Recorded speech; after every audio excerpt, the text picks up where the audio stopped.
Actually. The world is a circus, and we are all its players. Good morning, and I welcome you to the cluster meeting of International Relations Cluster of Nickel and Dime. Today's topic is rather current one, the G20 meeting that was held in India. And before we begin, before we begin talking about the impact that it had on India, let's ask the first question: what is G20 all about?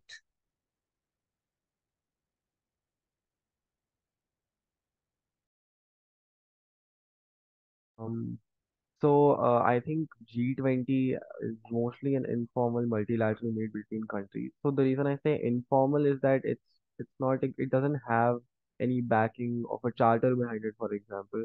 It's world leaders meeting and discussing issues, right? So when it comes to issues such as the 2008 financial crisis and all, this is what like the G20 has attempted to solve. That's why it's mostly informal. It's not like the United Nations that it has a serious backing behind it. So the G20 is mostly an informal multilateral meet.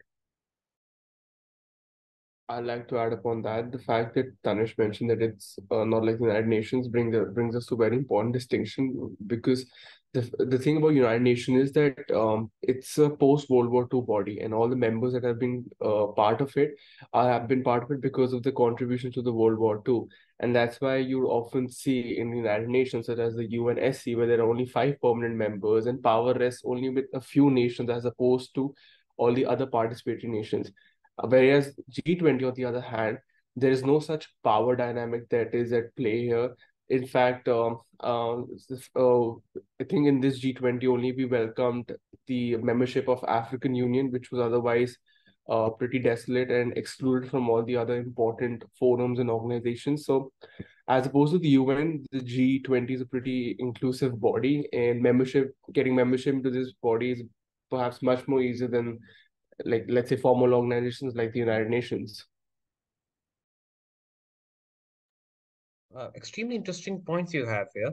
Now, ex expanding on as Nakul mentioned about African Union, what do you feel about the inclusion of African Union? Because if you look at it from one perspective, it's a very mighty state in itself.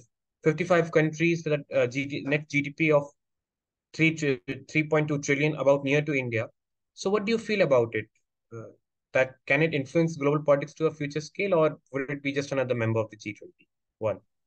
I think one of the most important contributions that African Union as a whole continent, which has about a population of about 1 billion people, that will the most important contribution that they will have is that the fact they'll bring important resources which were otherwise not accessible to the world play at large because the African Union is a pretty exclusive community of all the African nations, the Western Saharan people, the Sub-Saharan people, and so on and so forth.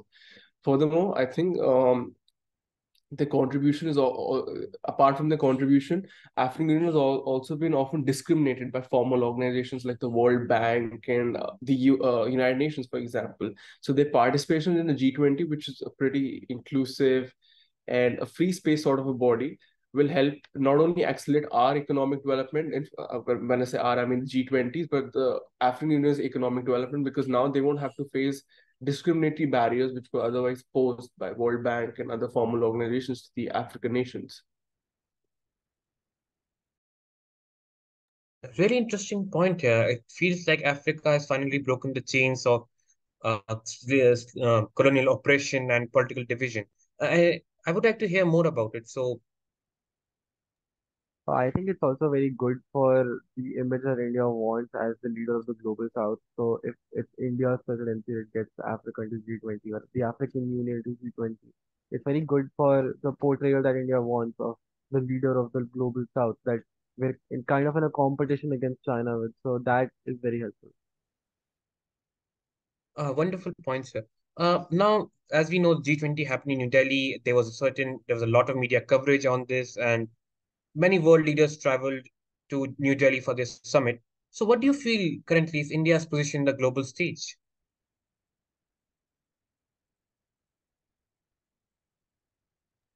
Well, I think it's certainly a growing power. That's what we would like to show, and that's what countries have realized. And I think we also have an image of like a competitor to China.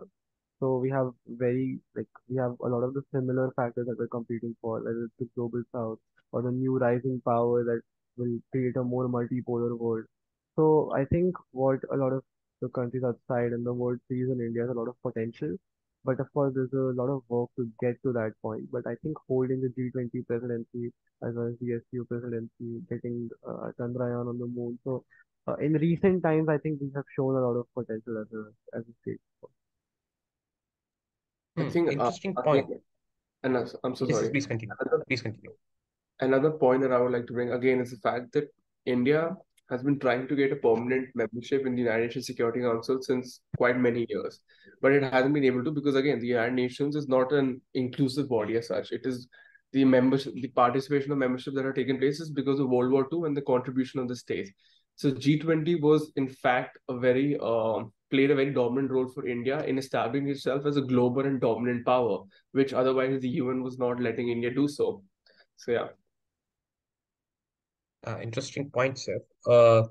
Moving on, with becoming a great power comes great rivalry. So it's very interesting thing that we didn't saw much participation from the Chinese and the Russians. Both of them having issues. China is either doing very well economically, or it's collapsing, or Russia is slowly grinding its way to victory in Ukraine, or slowly descending to a defeat. So, what do you feel about the lukewarm response to the summit? I think, may I go ahead? Yeah, sure, please. All right. So I think that India's very concern was to do with how to ensure that Global South participation remain as a locus of attention on on the agenda of the G20. And I think India was very capable of doing that because world attention was solely fixated upon the Russia-Ukraine war. And I think it sort of ignored. Not ignored, but there was a tendency for global powers to focus on these big power rivalries. And I think India's achievement of 100% consensus and the production of a declaration itself, along with the inclusion of the African Union within the G20, pointed towards the fact that we do have to consider the narrative of the global south as a whole as well. And we do have to keep in mind that their development is also important. And as for China's lack of participation, so to say, in the G20 summit, I think China cannot. Presently, I don't think China has the capability to ignore such a prominent economic and social political forum as a whole, because we do realize that China's economy is on the downturn, and it does have a lot to benefit from a platform such as the G20. We did see that, we can't say that it completely ignored the G20, because there were a lot of comments being made from the sidelines by Chinese authorities on the flow of the G20 as a whole. And the same goes for Russia as well. At the end of the day, all of these countries have to collaborate at some point or the other, because we are living in a very interconnected day and age. So I don't think their lack of participation or their lack of presence in the meeting per se is a very concerning issue, because India still managed to go ahead and attain very successful objectives during the G20 meeting. Interesting points. Further expanding on that, I believe that for the Chinese, it was much more about seeing both of these sides, that is, India, United States, talking to each other and forming a very strong relationship. For them, it's now coming now. For now, they feel like India will become the West Germany of the Cold War. That basically all the weaponry would be kept near India, and that would point towards China. So interesting points here. Okay, going to my last question. It looks like we have gone back to the ancient world. We are reviving the old uh, Arabian, European, and Indian trading corridor. So, what's your opinion on that? So this is obviously a very ambitious plan.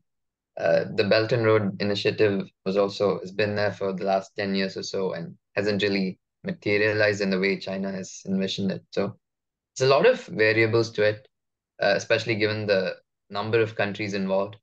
So I'm not extremely optimistic about this, but it's certainly a very monumental decision and announcement, considering the historic Silk Road, as you said, is being replicated.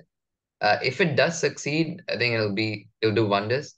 But again, we have to tread with caution in order to get there. Interesting point. You mentioned the Belt and Road Initiative that has not panned out as it was hoped to. Anybody else would like to give an opinion on this? Well, the competition to China factor is certainly highlighted here. Again, like with the African Union membership or anything else, China has become like a very important factor in India's foreign policy. So when we look at something that is going to help us compete with the Belt and Road Initiative, given the fact that we are like building our own naval bases throughout the Indo-Pacific, I think it's a pretty good move, even if it doesn't materialize that well, which I also think I'm not going to be very optimistic about. It still shadows what there might be in the future. So this is still a good move, I would say. Okay, so we can argue that the entire mood of the G20 meeting in Delhi was of cautious optimism with regards to the growing power of India, but still with rising global tensions between the emerging Chinese juggernaut and the already entrenched American one. So let's hope that this G20 is not the last one to be held in Delhi. Let's hope for more G20s to come. And let's hope that India continues its meteoric rise as it has. Thank you all for joining us for this roundtable meeting.